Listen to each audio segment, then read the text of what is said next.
모압에 관한 것이라, 모압에 관한 것이라, 이런 제목으로 말씀의 은혜를 나누고자 합니다. 되는 사람은 되는 이유가 있고 망하는 사람은 망하는 이유가 있습니다. 예레미야 49장은 모압에 대한 예언입니다. 우리는 예레미야 49장 1절부터 47절을 천천히 읽어보면 왜 하나님이 모압을 심판하셨는지, 모압이 왜 망하게 되었는지를 잘 알게 됩니다. 우리는 자신의 삶에 관하여 잘 모릅니다. 자기는 지혜롭게 살아간다고 생각하는데 사실은 미련하고 우둔하게 살아갈 때가 많습니다. 그러므로 지혜의 말씀인 성경을 읽고 묵상하고 암송함으로 하나님이 주신 지혜를 얻게 되고 바르게 살아가게 됩니다.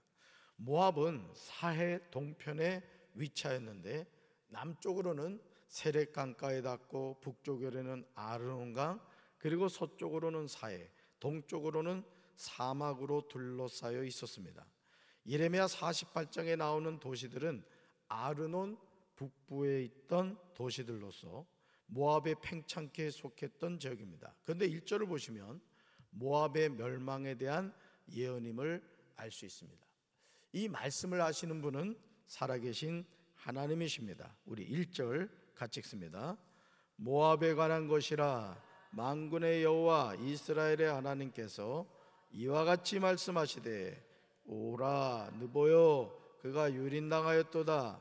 기랴다임이 수치를 당하여 점령되었고 미스갑이 수치를 당하여 파괴되었으니. 아멘. 사랑하는 성도 여러분, 하나님은 이스라엘의 하나님만이 아닙니다.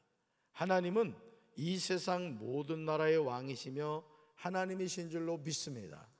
모압에 관한 예언을 하시는 분은 누구시라고요? 하나님이십니다. 그러므로 우리는 역사의 주관자 되시는 하나님을 바로 알고 섬겨야 합니다. 예레미야 48장 1절부터 10절에 나오는 내용은 모압의 멸망이 어떻게 진행이 되었는가를 보여줍니다. 여러분 1절을 다시 보시면요, 느보가 어떻게 된다고요? 유린을 당합니다. 기랴다임이 어떻게 되죠? 수치를 당하여 점령됩니다.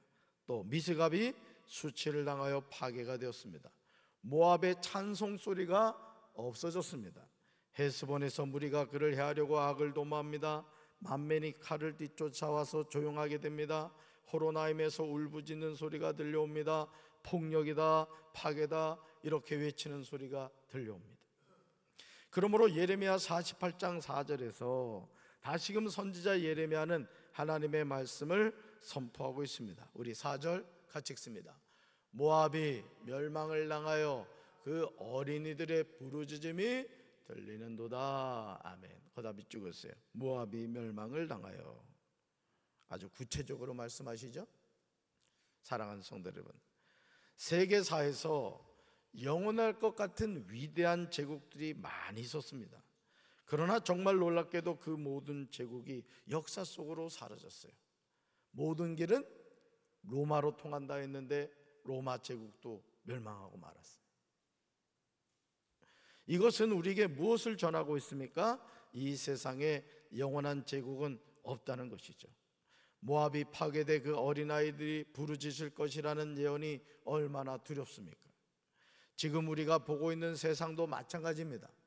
베드로후서 3장 10절에서 사도 베드로는 주님의 날이 도둑같이 온다고 하면서 앞으로 있을 일에 관하여 예언하고 있습니다.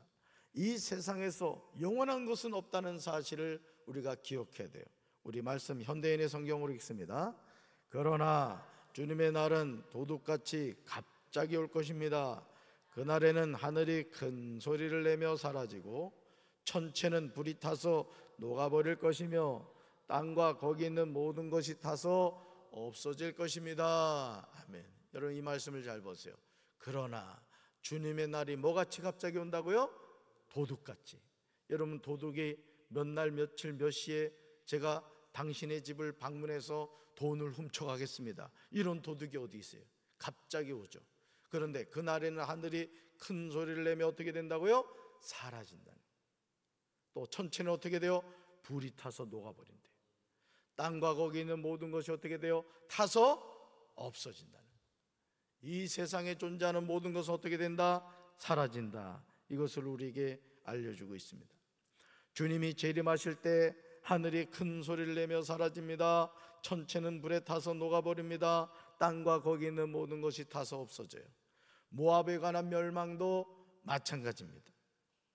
땅과 거기 있는 모든 것이 사라지듯이 호로나임으로 내려가는 길에서 사람들은 망하였다고 울부짖는 소리를 듣습니다.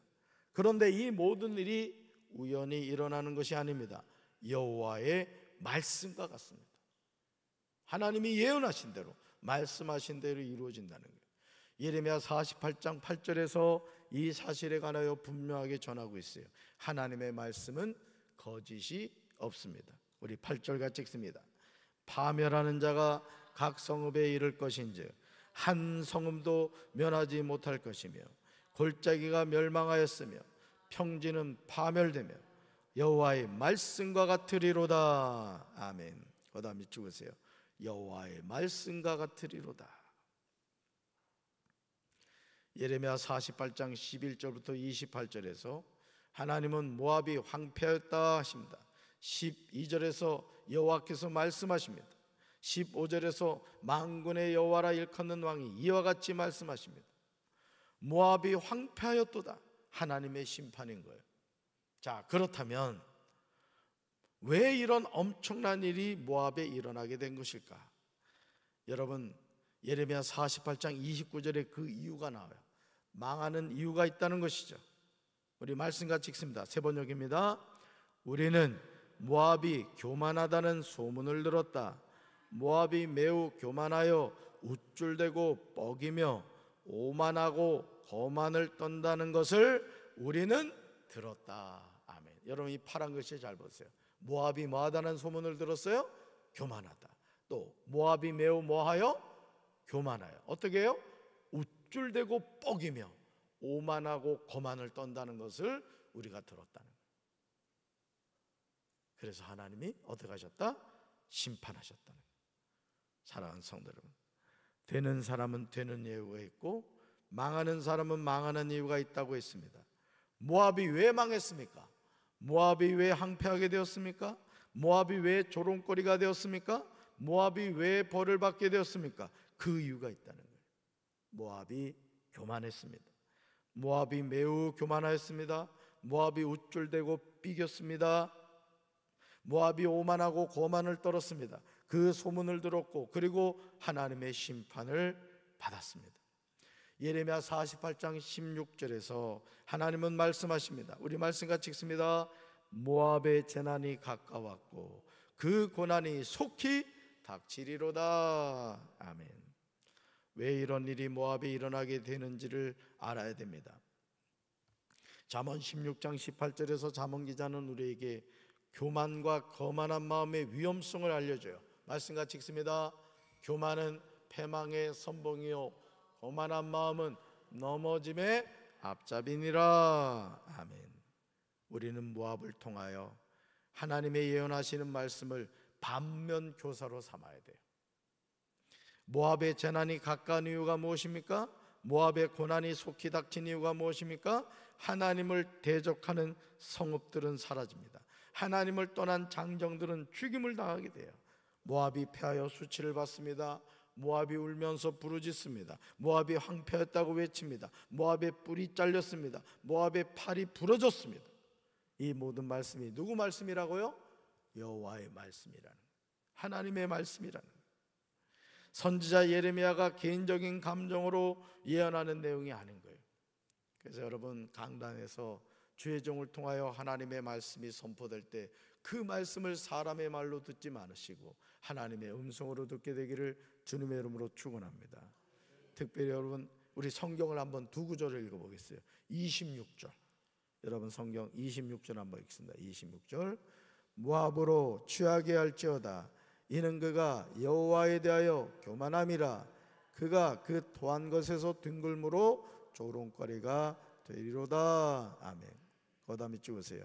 이는 그가 여호와에 대하여 교만함이라. 모압이 왜 망한지 아시겠죠? 그 다음에 42절로 가보세요. 42절 같이 읽습니다. 모압이 여호와를 거슬러 자만하였으므로 멸망하고 다시 나라를 이루지 못하리로다. 아멘. 그 다음에 찍었어요. 모압이 여호와를 거슬러 자만하였으므로 멸망하고.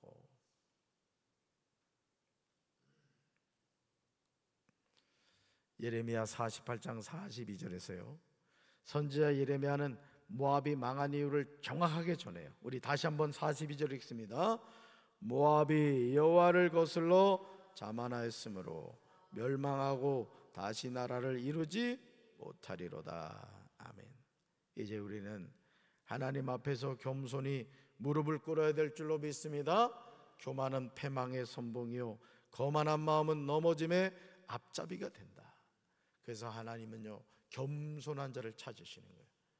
나의 나된 것은 하나님의 은혜입니다. 이걸 깨닫고 살아가는 거예요. 오늘도 호흡할 수 있다는 것, 오늘도 두 발로 걸어 다닐 수 있다는 것, 오늘도 우리 눈으로 세상을 바라볼 수 있다는 것, 오늘 이 귀로 들을 수 있다는 것. 우리 최성진 전사님이 그 속해 인도자 보고서에다가 몇 번을 써놓기를 뭐라고 써놨느냐. 우리 정명순이가 우리 교회는 셋이요. 정명순 장로님, 정명순 권사님, 정명순 성도님, 정명순 집사님이 한 분이 들어오셔야 돼요. 그런데 거기다 뭐라고 써놨냐면 드디어 정명순 성도님이 보청기를 끼셨습니다. 그러니 이 보청기가 없을 때는 아무리 얘기해도 못 알아들으시는 거예요. 근데 그게 그렇게 좋았나 봐요. 3번인가를 하여간 속해 인도자 보고서에 드디어 정명순 성도님이 보청기를 꼈습니다. 그런 얘기를 써놨더라고요. 여러분 오늘도 우리가 하나님 앞에 겸손히 무릎 꿇고 하나님과 동행하는 삶을 삽시다.